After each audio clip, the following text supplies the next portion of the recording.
Okay, alright. Update po tayo sa Kimpo na for today guys ha. Ito po yung update natin sa Kimpo guys. Oh my God. Paolo Avellino. May surprise kay Kimi. Totoo bang pupunta sila sa Hong Kong ngayon? May ticket na sila papunta sa Hong Kong? Ano kaya naman yung pakiramdam ni Kimi na pinapawisan siya nung sinabi ni Paolo Avellino sa kanya na mahal siya? Yan yung mga aabangan natin guys sa mayan na update natin patungkol sa Kimpo. Kasi guys, alam nyo ba na si Paolo Avellino po ay sinurprise si Kimi na bumili siya ng ticket para sa kanila dahil si Kim Chiu po ay wish niya talaga na it's not a wish naman ba yung pakiramdam niya kasi is sana kasama niya si Paolo Avellino na mamasyal kahit sa ibang bansa lang ba.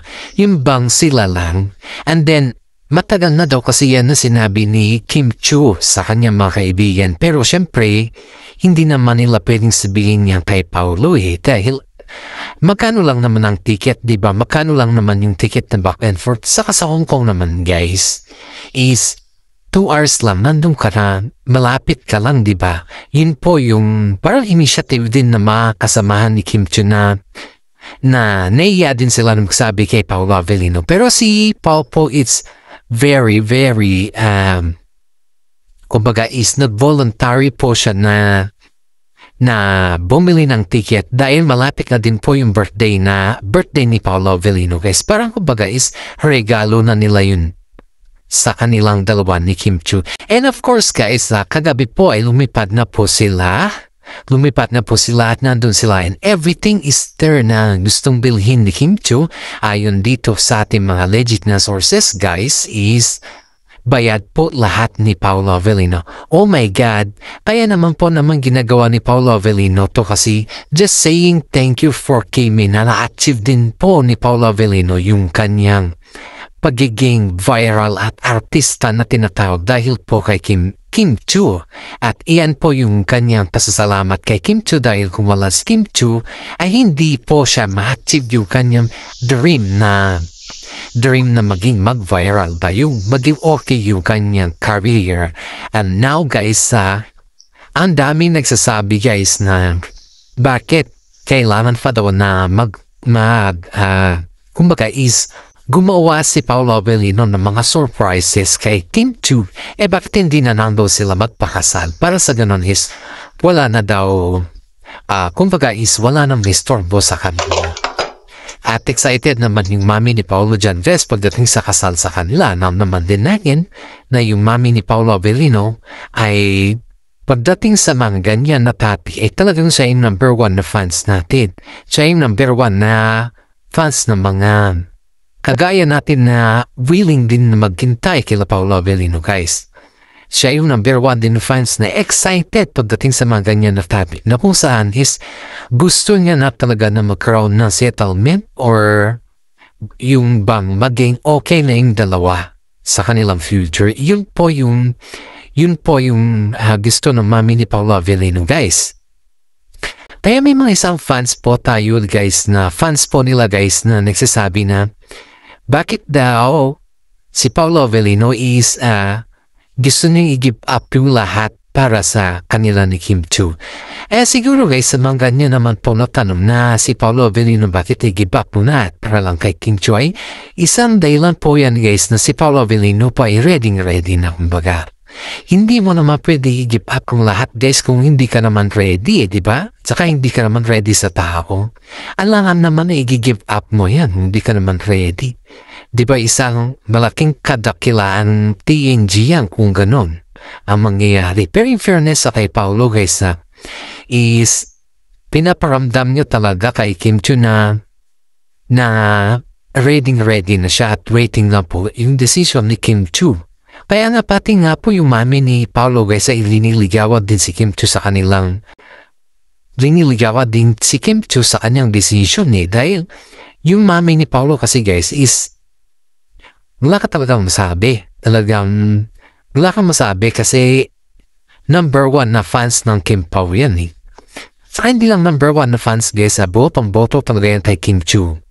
Matagal na noon pa nagsimula sila Kim Chiu at si Paolo Avellino naging tambalan kitang-kita mo yung mami ni Paolo na talagang siya pa talaga yung todo effort na in-invite si Kim Chiu na pumunta sa bahay nila na yung alam mo yung very close. Kasi gusto kasi ni mami ni Paolo Avellino guys na yung si Paolo Avellino is masettle sa isang babae na kilala niya na.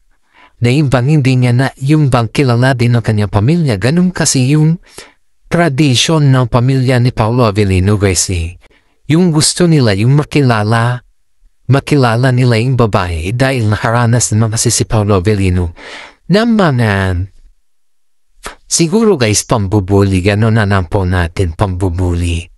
Siyempre bilang isang nanay naman kung nanay kaya alam mo yung weakness ng iyong anak, di ba?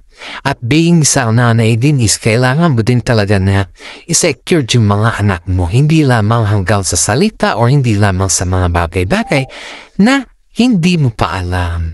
Yan po yung part ng mama ni Paolo Avellino dito guys. And in fairness kay mama naman ni Paolo Avellino is game na game naman po siya. Kaya wala naman po tayong masabi sa mami ni Paolo Avellino guys dahil kahit papano is game na game naman po siya sa lahat ng bagay. Si Paolo pa nga po minsan guys is parang irritable pag nakikita niya na game yung mami niya na parang bagay is aware daw siya sa edad ba. Pero in fairness pagdating naman kay Kim Chiu guys is si Kim Chiu at si mami ni Paolo game na game silang dalawa. Sabi ng mga karamihan guys na yung pamilya ni Paolo Avellino is okay kay Kim Chiu. Wala nang check kapag maririnig sa side ni Paolo Avellino kay Kim Chiu. And of course guys, ito pa yung pinakamasarap sa lahat na pakiramdam ba. Si Paolo Avellino guys is may pabor kay Kim Chiu na parang kumbaga is malapit kasi yung kanyang birthday at malapit na rin yung birthday ng mama ni Paolo Avellino. Parang magkalapit lang yung birthday nilang dalawa.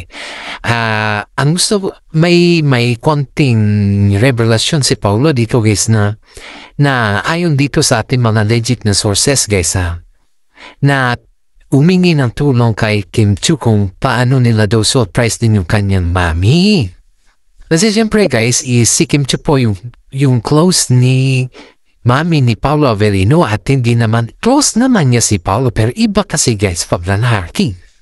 Iba kasi. Pag babae kasi yan guys, is you're so very open Alam mo kasi sinasabi niya naman sa iyo. Pero pag lalaki kasi, iba kasi yung lalaki guys Yung lalaki, pag galimbawa o ganito o ganyan okay na yan.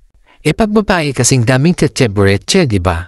Yan yung hindi alam yan yung alam ni Paolo, yung very kwan lang. Pero pagdating naman sa mga organizing, si Kim Chiu talaga, nagkumingi talaga siya ng favor kay Kim Chiu na siya yung mag-organize.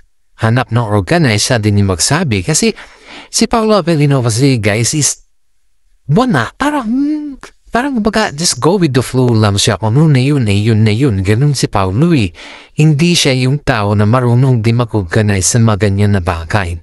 Sa kanya kasi is, napakasimple lang. Simple lang tayo Paolo, yun lang. Okay na yun sa kanya. Siyempre yung nanay days of like that, gusto niya naman na i-celebrate ba? Gusto niya naman na bigyan siguro ng mga malaking okasyon or something na saya ng kanyang nanay kasi nasa age na din po siya ng pagka-senior citizen. So yan po yung parang gusto ni Paolo Avellino na mangyari. And then, yung mga kapatid naman ni Paolo guys is hinayaan na lang po na sila Paolo Avellino at saka si Kim Chiu po yung mag-decide. Dahil, siyempre pag lahat naman, may mga bas-bas din po sila guys. Pero, iba pa rin po kasi kapag may isang taong nagmamanage, yun sa kanila. Kaya inayaan na lang po sila, inayaan na lang sila Paolo Avellino at saka si Kim Chiu po na mag-organize sa surprise na birthday ng kanilang mami. Aba, itong yung side ni Paolo Avellino kasi guys is parang may naamoy daw silang surprise sa kanilang ina. Pero hindi naman sinasabi ni Paolo na isa-surprise nila yung kanyang mami kasi pag nalaman kasi yan ng mami niya, iiyak na naman daw yun. Yan yung ayon dito sa ating legit na social. Lalong-lalo na pag may mga surprises na nangyayari na hindi mo expect na yung bang ganun lang kadali, ganun lang kasimple, hindi mo siya ina-expect, di ba? May mga surprises na nangyayari. Kaya, ganun guys ay makikita natin dito na sa lahat ng surprises na gagawin nila Kim Chiu ay todo effort naman yung dalawa. Pero in fairness ito guys alam nyo nung napapano pa lang sila, tingnan mo yung reaction ni Paolo Avellino kay Kim Chiu. Parang titig na iniisip niya na kaya niya ba to? Kaya ko ba to? Parang gano'n ba yung gandang-ganda siya kay Kim Chiu guys And yet, ang daming nagsasabi na umamin na si Paolo Avellino guys. Umamin na siya kay Kim Chiu. Pero si Kim Chiu lang talaga yung hinihintay ni Paolo Avellino guys. Hinihintay siya sa kanyang sariling decision. Hindi naman pwedeng si Paolo Avellino po ang mag-decide sa kanilang dalawa guys. Dapat parehas sila. Yan po yung aabangan natin guys sa pagdesisyon ni Kim Chiu dahil sabi ni Kim Chiu, kailangan pa daw nilang tapusin lahat yung kanilang project and after that, yun na yung tinatawag na kasanan na. Sabi naman ng side ni Kim Chiu is, kung ano yung gusto ni Kim Chiu ay yun po yung susuportahan namin. So, ibig sabihin wala din problema sa side ni Paolo Avellino guys, ay ni Kim Chiu guys. Pero ang problema is yung tradition way nila, yun lang. Kung siyempre, may lahi si Kim Chiu, may lahi silang dalawa. Pero depende naman yan kasi ang dami naman may lahi na nagkatasawa, di ba? Na parehas naman yung kwan nila. Ang dami naman dito sa Pilipinas. Hindi lang sa Pilipinas, pati na rin sa mga ibang bansa, guys. Ang dami natin. Di lang dito sa atin. Kaya, tayo guys ay siparan pa din po natin na mag-update sa kanila, guys. Para sa ganon ay lahat ng mga senior citizen dyan na nanonood sa atin at nakikibalita din. Maraming salamat sa inyo, guys. Lalong-lalo ng mga senior citizen sa mga abroad. Alam nyo guys, yung mga senior is love na love ko mga yan kasi senior citizen na din po yung aking nanay. Sana naman paki-like and share yung ating YouTube channel guys dahil sa malaking tulong din po yan para sa atin at para din po makatulong tayo sa mga tao na nangangailangan din natin. You know guys, ako yung mga earnings ko dito sa YouTube channel ko guys, hindi ko yan sinasarili. Hindi ko po yan sinasarili kasi may mga time din po na may kasama tayo na nangangailangan din ng mga tulong ba. And kapag nakataon na mayroon naman tayo, binibigay ko po yan. Kaya yung mga kwan guys, pakihat na din po ako para ma-share po natin yan kasi ang earnings ko po dito guys hindi naman po sa akin to kundi para din po sa inyo Hindi naman po ako makasarili na tao na hindi ko kayo bibigyan. Pero sa mga iba kasi guys is pakiramdam nila is gumagawa lang tayo ng mga fake news na fake news na kumbaga is content. Pero that's not fake news guys. Sa mga hindi po nakakaalam, ang fake news po ay gawa-gawa lang. Pero ito ay hindi po to fake news guys.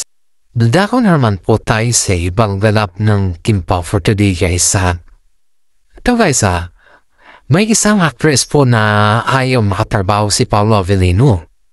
Ang actress na yun guys is baguhan lang.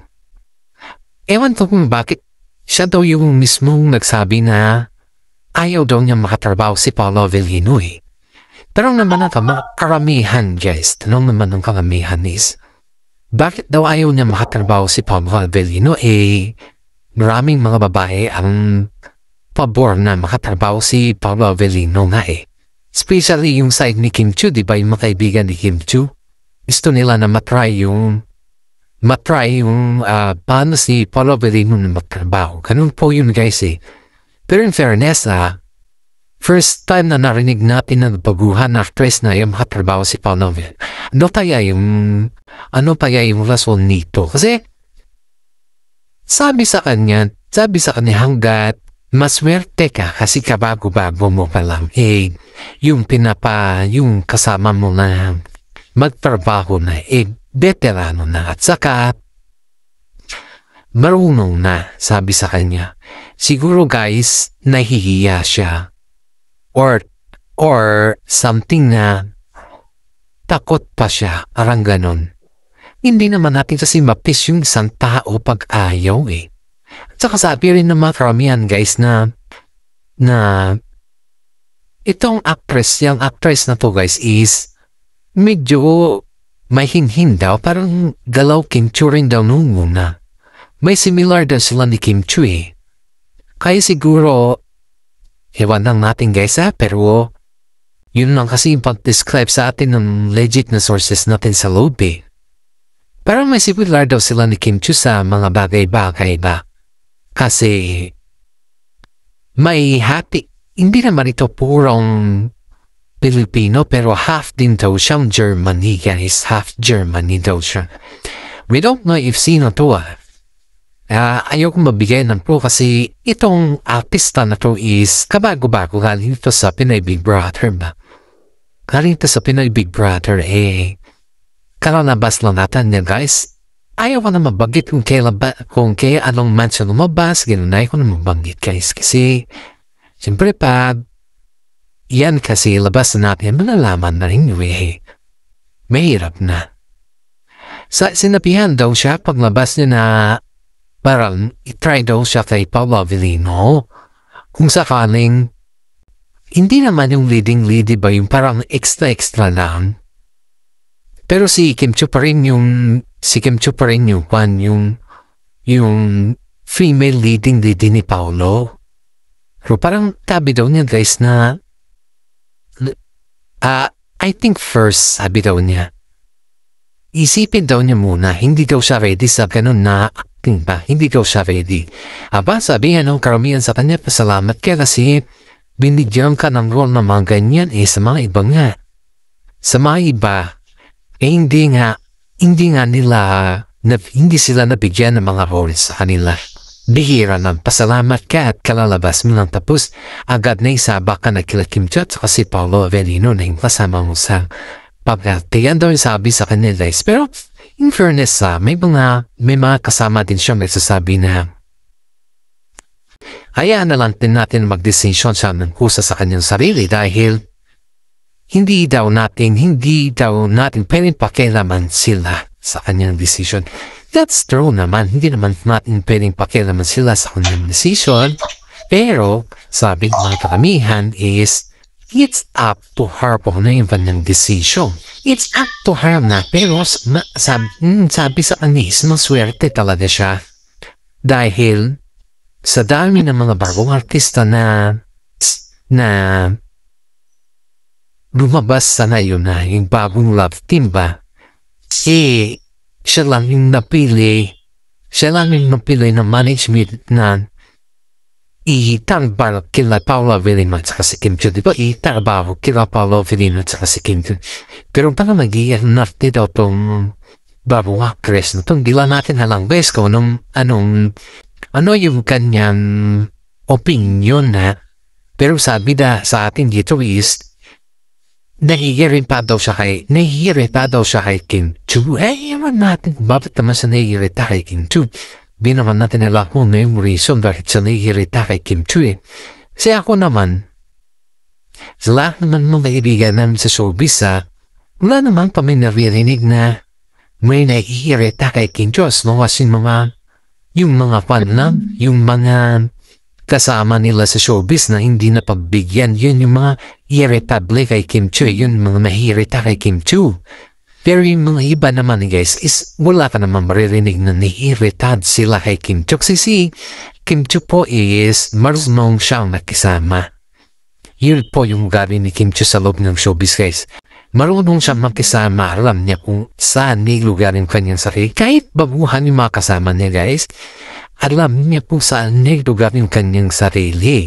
Siya pa matong tumutulong sa mga gamit ng mga babuhan pag wala sila. Ganun po si Kim Chiu guys. Ganun po siya pa-entertain sa mga babuhan. Hindi po siya makasarili. Pero this one guys is masyado at ang bilito sa sarili niya.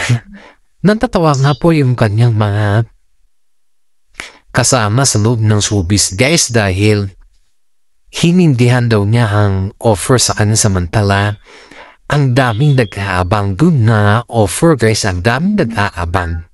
Lahat ng mga artista na lumabas sa Pinoy Big Brother ay ang hinabangan talaga nila is yung sumabak at makatabaw sila Paolo Avellino at saka si Kim Chiu. Pero ito parang live sa kabihasnan yung kwan niya. Parang hindi daw nila magets kung ano yung gusto niya. Yun yung sabi sa ating guys. Kasi sabi niya ng artista siya at sabi niya na gusto niya yung mga project na heavy. Pero pag itapat naman kina Paolo Avellino at saka si Kim Chiu, ano yun? Parang ayaw niya. And this is for today guys. Maraming salamat at God bless po sa ating lahat.